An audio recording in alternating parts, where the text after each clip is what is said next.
Assalamualaikum warahmatullahi wabarakatuh. Alhamdulillahirabbil alamin. Segala puji bagi Allah Subhanahu wa taala, Tuhan yang telah membangunkan kita pagi ini dengan hati yang hidup, iman yang terjaga, serta kesempatan untuk terus memperbaiki diri.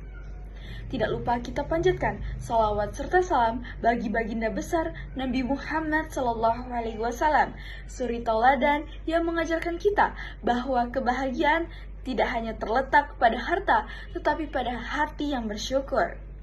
Sebelum memulai, izinkan saya memperkenalkan diri. Perkenalkan, nama saya Karissa Felia Rahmadi. Dan pada kesempatan yang penuh berkah ini, izinkan saya membagi sedikit nasihat. Bukan karena saya lebih baik, tetapi karena kita di sini sama-sama sedang belajar untuk lebih mendekatkan diri kepada Tuhan Yang Maha Esa, Allah Subhanahu wa taala. Teman-teman yang dirahmati oleh Allah Subhanahu wa taala, seringkali kita menganggap dan juga mengejar hal-hal yang besar. Contohnya seperti rezeki yang besar, cita-cita yang besar, serta rumah yang besar. Sampai-sampai kita lupa, sesungguhnya ketenangan yang kita harapkan itu justru datang dari hal yang kecil, nikmat yang paling kecil yang telah Allah titipkan kepada kita. Rasulullah SAW bersabda, "Lihatlah kepada orang yang ada di bawahmu, dan jangan lihat kepada orang yang ada di atasmu, agar kamu tidak meremehkan nikmat yang telah Allah berikan kepadamu." Hadis riwayat Muslim. Dari hadis ini mengingatkan kita bahwa syukur itu bukanlah menunggu hal yang lebih besar untuk datang, tetapi untuk menyadarkan kita betapa berharganya hal-hal kecil yang kita anggap biasa.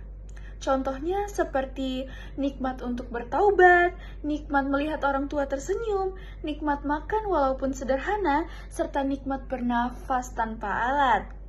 Dan Allah berfirman pada Quran surah Ibrahim ayat ke-7, "Jika kalian bersyukur, aku akan menambahkan nikmat kalian." Teman-teman, bersyukur itu sederhana, tetapi hasilnya yang luar biasa. Hati menjadi tenang, hidup menjadi terasa lebih lapang, serta rezeki yang datang secara kita tidak duga-duga. Lalu, bagaimana cara kita mensyukuri nikmat kecil setiap hari? Nah, jadi teman-teman, ada 4 cara.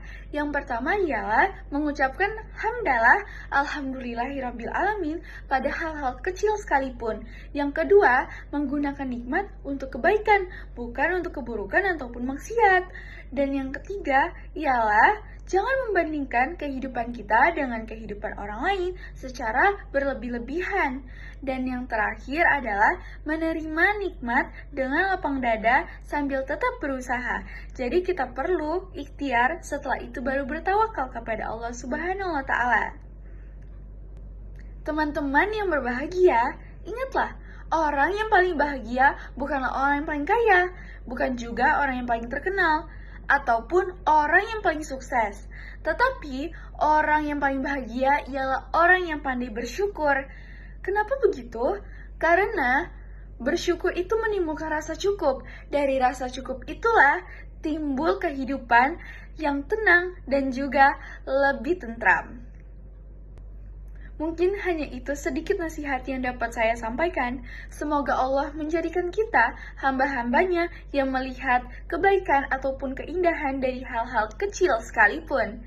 Semoga Allah melembutkan hati kita agar selalu bersyukur atas nikmat yang terlihat maupun nikmat yang tersembunyi.